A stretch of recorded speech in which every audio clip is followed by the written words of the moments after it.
শুকরিয়া আদায় করছি। আমরা সকলে পড়ে নিচ্ছি আলহামদুলিল্লাহ। আমরা বিশ্ব নবীর প্রতি সংক্ষিপ্ত দরুদ পাঠ করছি। আমরা সকলে পড়ে নিচ্ছি সাল্লাল্লাহু আলাইহি ওয়াসাল্লাম এবং রূহের মাগফিরাত কামনা করছি। আমরা এখানে যারা বসেছি আমাদের অনেকের আব্বা, অনেকের আম্মা, অনেকের দাদা দাদি, নানা নানি এই দুনিয়া ছেড়ে চির বিদায় নিয়ে চলে গিয়েছে। আমরা আল্লাহর কাছে দোয়া করি, আল্লাহ তুমি তাদের জীবনের সমস্ত গুনাহ মাফ করে তাদের কবরকে আল্লাহ তাআলা তুমি জান্নাতের টুকরায় পরিণত করে দাও। আমরা সকলেই পড়ি আল্লাহুম্মা আমিন। প্রিয় ভাইরা, এখানে আসতে পেরে বসতে পেরে আপনাদের কি খারাপ লাগছে? আপনারা সবাই খুশি আছেন তো ইনশাআল্লাহ? সবাই খুশি আছেন তো ইনশাআল্লাহ? দেখি কারা কারা খুশি আছেন তো হাত তুলে দেখান। লিল্লাহি তাকবীর, লিল্লাহি তাকবীর। আল কোরআনের আলো, আল হাদিসের আলো, নারায়ে তাকবীর।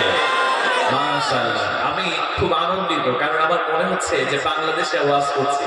কারণ সচরাচর ইন্ডিয়ার মানুষেরা শ্রোতা যারা থাকে তারা কথাই বলতে চায় না, হুজুর ওয়াজ করে তারা মরলো কি বাঁচলো এটা তারা বোঝাই যায় না। কিন্তু আপনারা যে খুব অ্যাক্টিভ, খুব কথা আপনারা রেসপন্স করছেন শেষ পর্যন্ত, এরকম থাকা যাবে তো ইনশাআল্লাহ? সবাই কথা বলা যাবে তো ইনশাআল্লাহ? ইনশাআল্লাহ। মুসলমান ভাইয়েরা, চলুন আমরা সময় নষ্ট না করে, অনেক রাত হয়েছে, আমরা কোরআন থেকে সরাসরি আমরা আলোচনা শুনবো ইনশাআল্লাহ। সবাই শুনবেন তো ইনশাআল্লাহ? আপনার এখানে যে কিতাবটি থেকে কথা শুনতে এসেছি, সবাই একটু আওয়াজ দিয়ে বলেন না সেই কিতাবের নাম কি? আর একটু জোরে বলেন সেই কিতাবের নাম কি? এই যে কোরআন আল্লাহ পাক দিয়েছেন, এই কোরআনের মধ্যে কি কোনো ভুল আছে? এই কোরআনের মধ্যে কোনো সন্দেহ আছে? যদি কেউ মনে করে কোরআনে ভুল আছে, সন্দেহ আছে, তাহলে তার ঈমান থাকবে তাই সে আল্লাহর জাহান্নামের মধ্যে এসে সরাসরি নিক্ষিপ্ত হবে। কথা বলে ঠিক কিনা? আফসোস লাগে আমাদের বাংলাদেশে, বিশেষ করে আপনার কথা বাদই দিলাম, আমাদের বাংলাদেশ হলো মুসলিম কান্ট্রি। আমরা বাংলাদেশের জমিনে যে দেশের প্রধানমন্ত্রী মুসলমান, যে দেশের রাষ্ট্রপতি মুসলমান, যে দেশের প্রত্যেকটা বেশিরভাগ ৯৫% মুসলমান, আমরা সেই দেশে আমরা মুসলমানেরা আল্লাহু আকবার স্লোগান দিতে পারি না।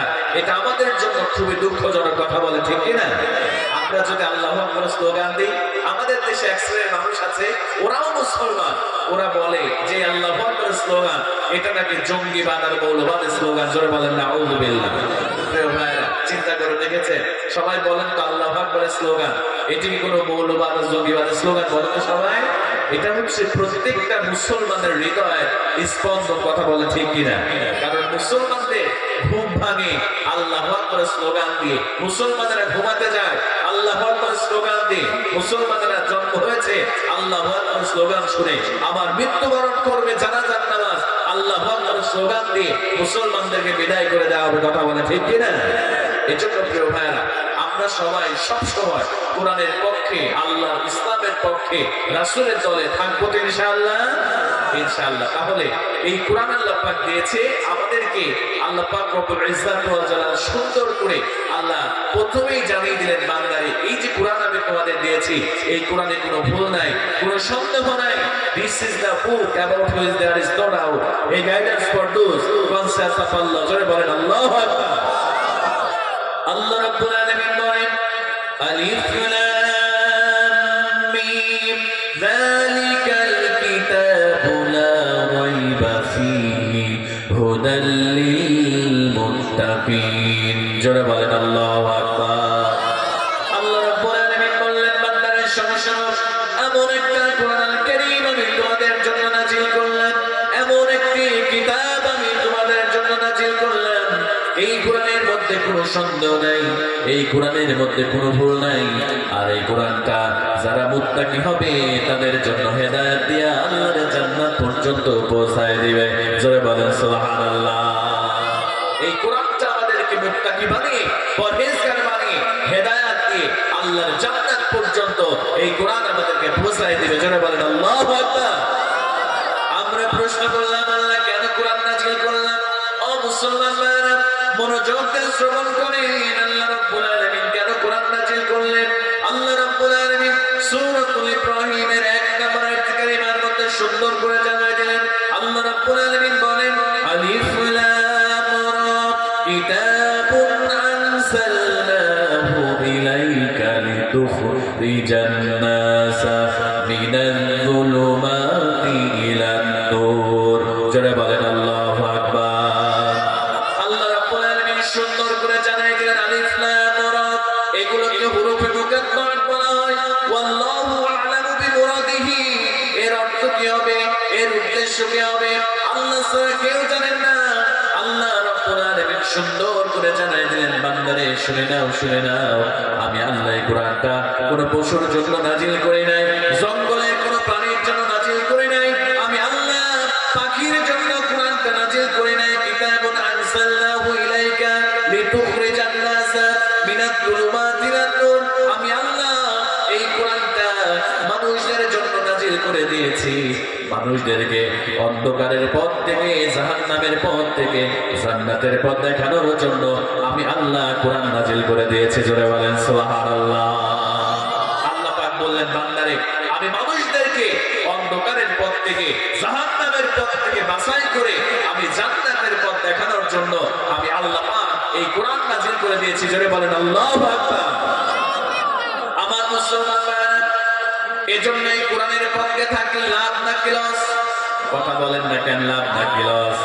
আপনি যদি কোরআনের পক্ষে থাকেন, কোরআনের জন্য আপনি যদি জীবন দেন, আপনি যদি কোরআন পড়েন, কোরআন অনুযায়ী আমল করেন, রব্বুল আলামিন এই দুনিয়াতে আপনাকে সম্মানিত করবে, আল্লাহ পরকালে আপনাকে জান্নাত দিয়ে আল্লাহ রব্বুল আলামিন আপনাকে সম্মানিত করে দিবে। জোরে বলেন সুবহানাল্লাহ।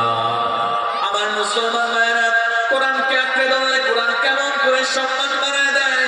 হযরতে বেলাল রাদিয়াল্লাহু তাআলা ভালো করে লক্ষ্য করেন, কোরআনকে আঁকড়ে ধরার কারণে যে বেলালের কোনো দাম ছিল না, ইসলাম কবুলের পূর্বে বেলাল ছিল একজন ক্রীতদাস।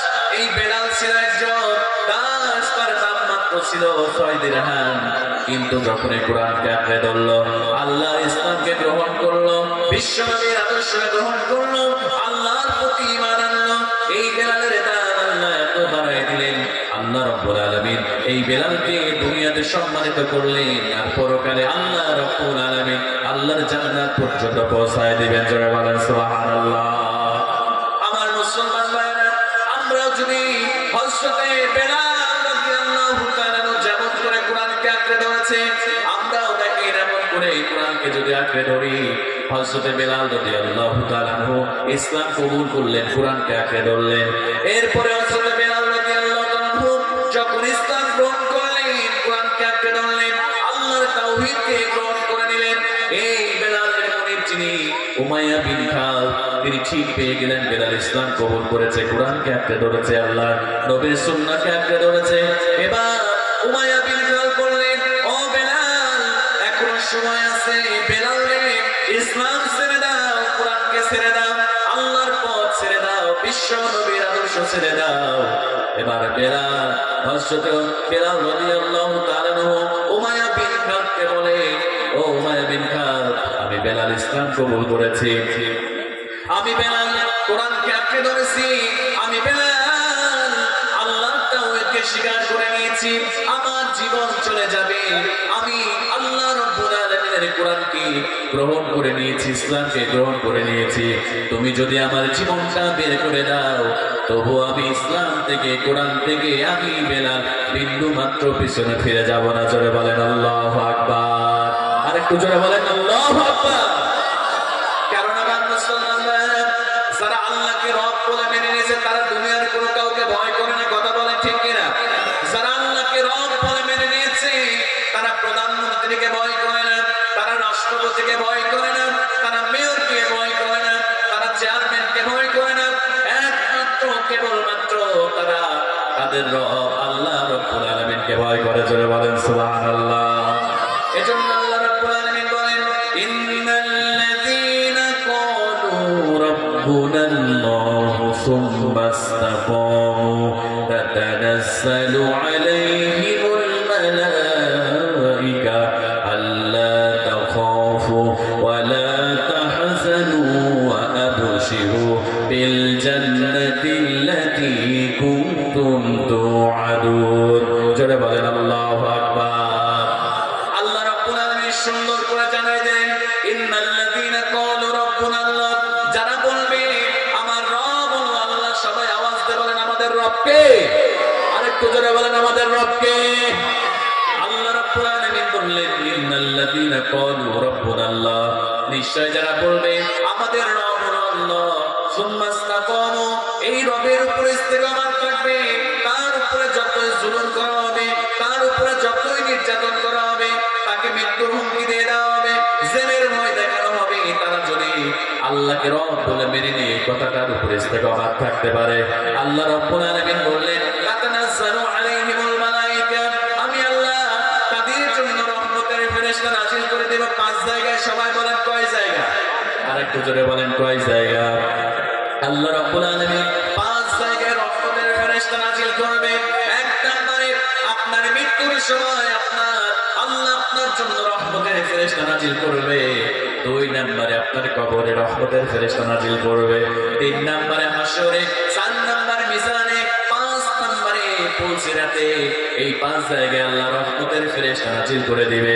এই রহমতের ফেরেশতাগুলো বলবে আল্লাহ তাখাফু ওয়া লা তাহজানু, তোমাদের কোনো ভয় নাই, তোমাদের কোনো চিন্তা নাই, তোমাদের কোনো ভয় নাই, তোমাদের কোনো চিন্তা নাই।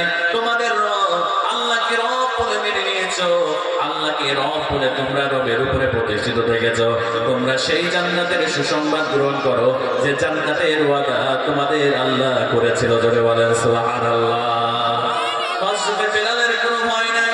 উমাইয়া বিন খালদকে ডাক দিয়ে বলে, ও উমাইয়া বিন খালদ, আল্লাহর প্রতি বিশ্বাস এনেছি, তুমি আমাকে মেরে ফেলো, আমাকে হত্যা করো, আমাকে কেটে টুকরো টুকরো করে দাও, তবু আল্লাহকে রব বলে স্বীকার করে নিয়েছি, আল্লাহর কোরআনকে আঁকড়ে ধরেছি। এই কোরআনের পথ থেকে, আল্লাহর পথ থেকে আমি উমাইয়া বিন খালদ বিন্দু মাত্র পিছনে ফিরে যাব না। জোরে বলেন সুবহানাল্লাহ। আমার মুসলমান ভাইরা, হযরত বেলালের দাম এমনি পারে নাই। এবার উমাইয়া বিন খালদ হযরত বেলালকে নিয়ে মরুভূমির মধ্যে চলে গেল। হযরত বেলাল রাদিয়াল্লাহু তাআলা মরুভূমির মধ্যে নিয়ে যাওয়ার পরে এবার হযরত বেলালের পিঠের উপরে, বুকের উপরে পাথর চাপা দিয়ে দেওয়া হলো, হাতের উপরে পাথর চাপা দিয়ে দেওয়া হলো, পায়ের উপরে পাথর চাপা দিয়ে দেওয়া হলো, উত্তপ্ত টকবলে বালির উপরে শুয়ে দেওয়া হলো। গাড়ির মধ্যে কোনো পোশাক নাই, কোনো জামা নাই। হযরত বেলালকে উমাইয়া বিন খালদ আবার বললেন, বেলাল, ও বেলাল, বেলাল রে, এখনো সময় আছে, ইসলাম ছেড়ে দাও, কোরআন ছেড়ে দাও। ও বেলাল, এখনো সময় আছে, এখনো সময় আছে, আল্লাহকে ছেড়ে দাও। এবারে বেলাল রাদিয়াল্লাহু তাআলা শাহাদাত আঙ্গুলটা উঁচু করে বলে, আহাদ, আহাদ, আহাদ, জীবন চলে যাবে, তবুও আল্লাহর প্রতি ঈমান এনেছি, কোরআনকে আঁকড়ে ধরেছি। এই কোরআনের পথ থেকে আমি বেলাল বিন্দু মাত্র পিছনে যাব না। জোরে বলেন সুবহানাল্লাহ। আমার মুসলমান ভাইরা ও আমার কলিজার টুকরা যুবক ভাইরা, ভালো করে লক্ষ্য করো। আমার যুবকেরা আজকে নামাজ পড়তে চায় না, আমার যুবকেরা আজকে কোরআন পড়তে চায় না, অথচ হযরত বেলাল যুবক মানুষ, তিনি নামাজ ছেড়ে দেয় নাই, তিনি কোরআন ছেড়ে দেয় নাই, জীবন পর্যন্ত দিয়ে দিতে রাজি হয়েছে, কোরআন ছাড়তে রাজি হয় নাই।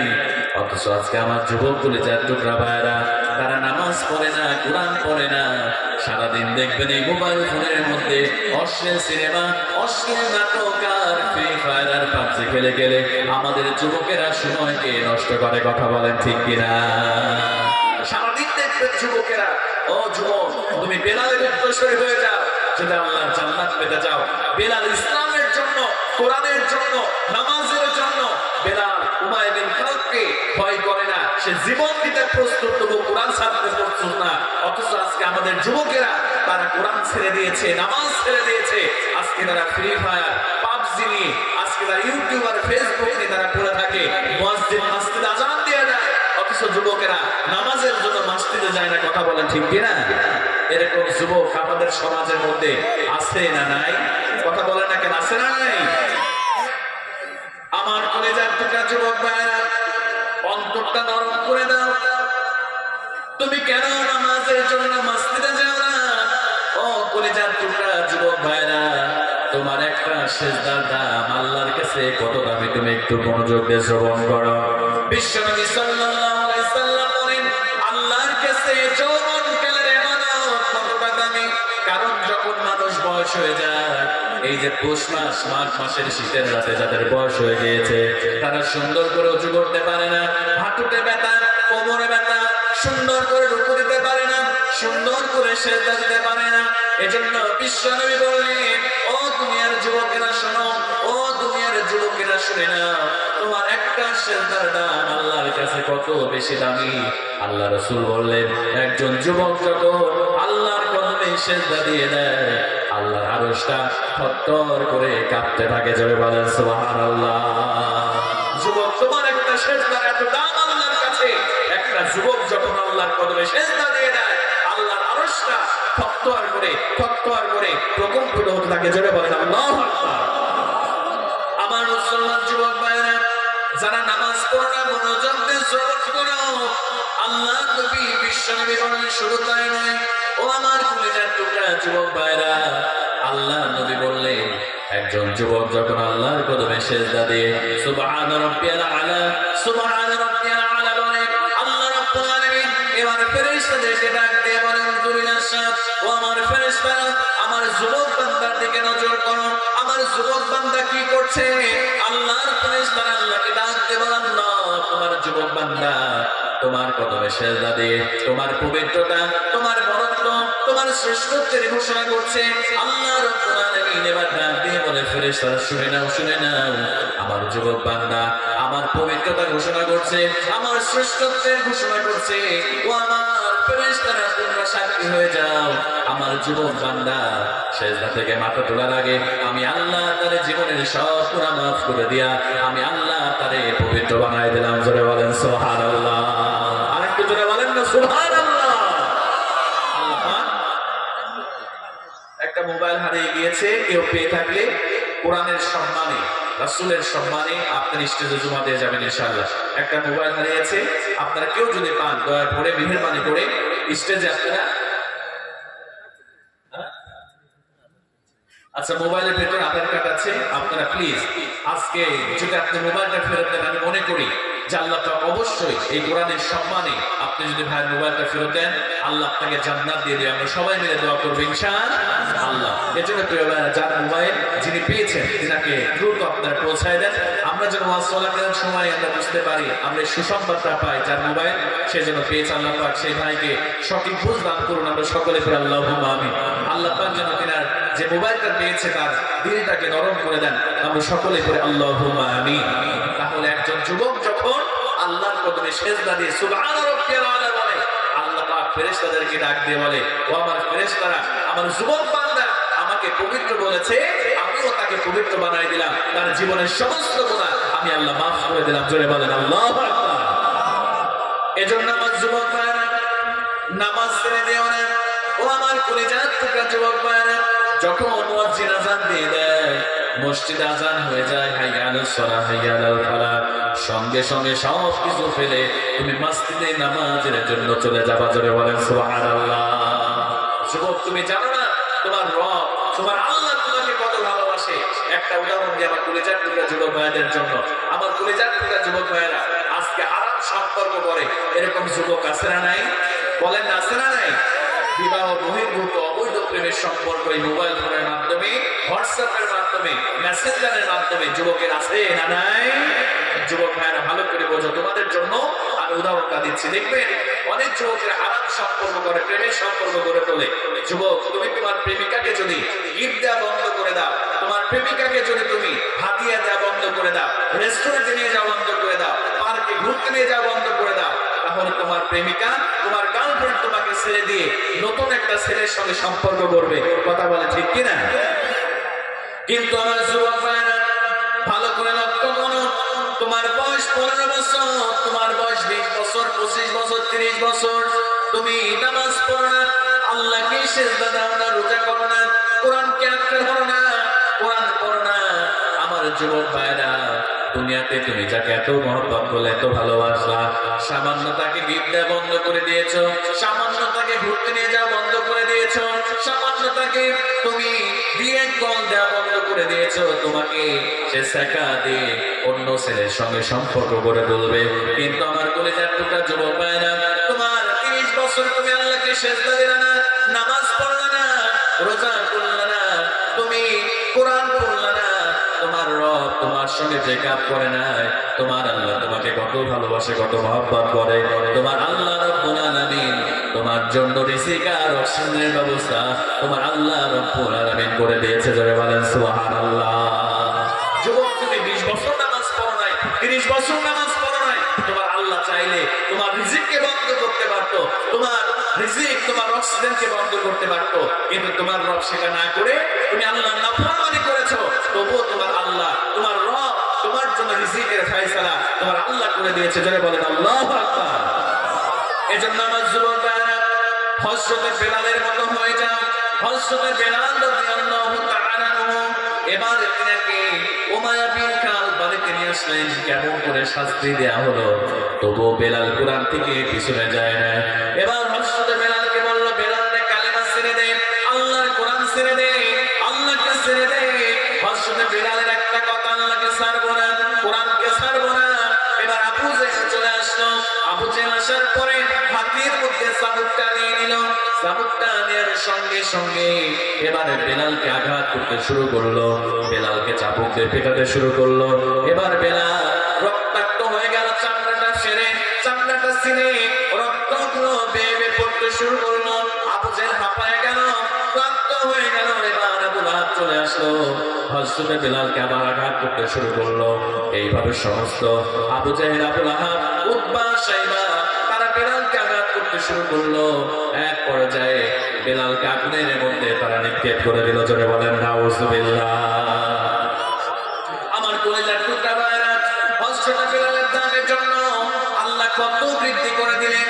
বিশ্বনবী সাল্লাল্লাহু আলাইহি ওয়াসাল্লাম এই বেলালকে তার ঈমানের জন্য কোরআনকে আঁকড়ে ধরার কারণে এই বেলালের দান এত বেড়ে গেল। আল্লাহ রাব্বুল আলামিন হাবিব বিশ্বনবী সাল্লাল্লাহু আলাইহি ওয়াসাল্লাম বেলালকে মাসনুবের মুয়াজ্জিন হিসেবে আল্লাহ নবীজি নিযুক্ত করে দিলেন। জোরে বলেন সুবহানাল্লাহ। শুধু তাই নয় আমার মুসলমান ভাইরা, হযরত বেলালের দান কত বেড়ে গেল। আল্লাহ নবীজি একদিন মসজিদে নববীর মধ্যে বিশ্বনবী দস্তরখানা বিশেষে খাবার খাওয়ার জন্য সমস্ত সাহাবায়ে কেরাম বসে আছে। এমন সময় ফাজা বেলাল, হযরত বেলাল চলে আসলো। বিশ্বনবী বেলালকে ডাক দিয়ে বলল, বেলাল রে, তুমি আমাদের সঙ্গে খাবারে অংশগ্রহণ করো। হযরত বেলাল রাদিয়াল্লাহু তাআলা কান্না শুরু করে দিলেন, ইয়া রাসূলুল্লাহ, ইয়া হাবিবাল্লাহ, আমার মতো গুনাহগার, আমার মতো গরীব একজন সাহাবী, দেখতেও সুন্দর, আপনি আমারে খাবারের জন্য ডেকেছেন। ইয়া রাসূলুল্লাহ, আমার মনে বড় চায় আমি খাবারে অংশগ্রহণ করব, কিন্তু ইয়া রাসূলুল্লাহ আমি তো রোজা রেখেছি, জন্য খাবারে অংশগ্রহণ করতে পারবো না। আল্লাহ নবী বিশ্বনবী সাল্লাল্লাহু আলাইহি সাল্লাম সমস্ত সাহাবায়ে কেরামদেরকে ডাক দিয়ে বললেন, আমার সাহাবীরা, আমার বেলাল রোজা রেখেছে, আমরা দুনিয়ার খাবার খাই, আমার বেলাল রোজা রেখেছে, তোমরা যা দেখো না আমি নবীজি সেইটা দেখতে পাই। ও আমার সাহাবীরা, শুনে নাও, আমার বেলালের মান, আমার বেলালের সম্মানে তো আল্লাহ বাড়ায় দিয়েছে। ঠিক এই মুহূর্তে জান্নাতের মধ্যে জান্নাতি হুরেরা বেলালের জন্য খাবার রান্না করছে। জোরে বলেন সুবহানাল্লাহ।